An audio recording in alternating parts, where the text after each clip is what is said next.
Bodo latest आपडेटआव बयखौबो बरायबाय। दिनैनि रादाबखौ फरायदों आं प्रमद खाख्लारि। गिबि निउस दङ।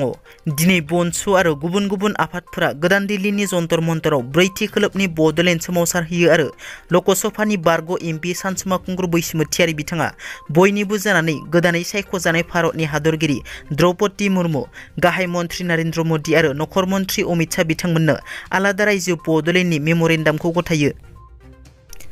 दिनै गोदान दिल्लीनि जन्तर मन्तराव बनसुआ आलादा रायजो बड'लेण्ड दाबिनायाव दुंहाव थासारि सोमजियो। सोमावसारगिरिफोरखौ दिल्ली पुलिसा हमना लाङो।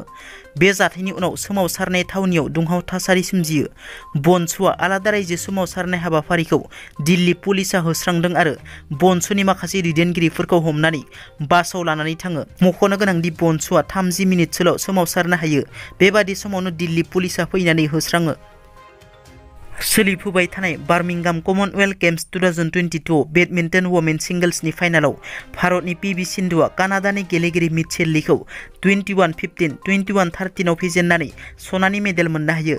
फारसेथिं मेन सिंगल्सनि फाइनालाव भारतनि लाक्ष्य सेनआ मालयेशियानि गेलेगिरि जे यंनंखौ 19-21, 21-9, 21-16 आव फेजेननानै सनानि मेडेल देरहानो हायो।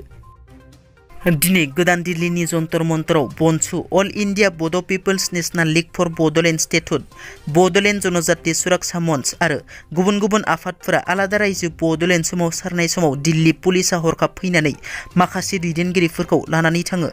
पुलिसा लांनायनि उनाव बड'लेण्ड जनजाति सुरक्षा मन्चनि मावफुं आफादगिरि दावराव देख्रेब नार्जारि बिथांनि बिबुंथि।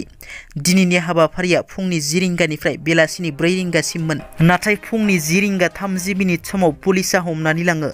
पुलिसा हमनानै लांदोंब्लाबो सोमावसारनाया जाफुंसारबाय आरो बेनि मेसेजआ गासिबो बर' फिसाफोरनाव मोनहैजोब्बाय होननानै आरो पुलिसा धरना होनायखौ होस्रांना लांनायखौ गेदेर साक्सेस होनना दावराव देख्रेब नार्जारि बिथाङा बुंथियो। लोगोसे दिनैनि धरनाखौ होबथानायाव आसाम सरकार, बिटिआरनि गाहाय प्रमद बर', एबसु, दिपेन बर'नि आखाइ दं।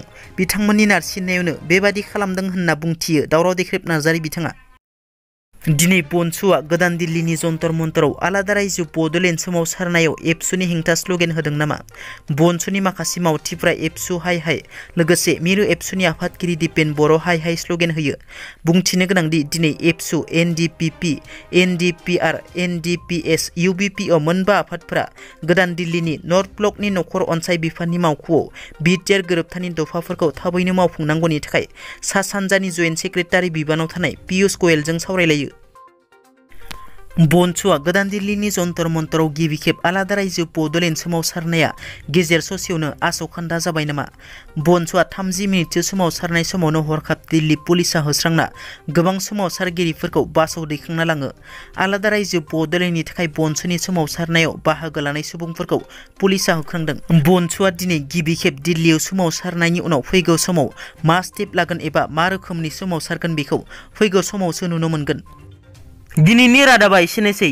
नोंथांमोना जुदि आंनि चेनेलखौ दासिमबो साबस्क्राइब खालामाखै, अन्नानै साबस्क्राइब खालाम। गोजोन्थों।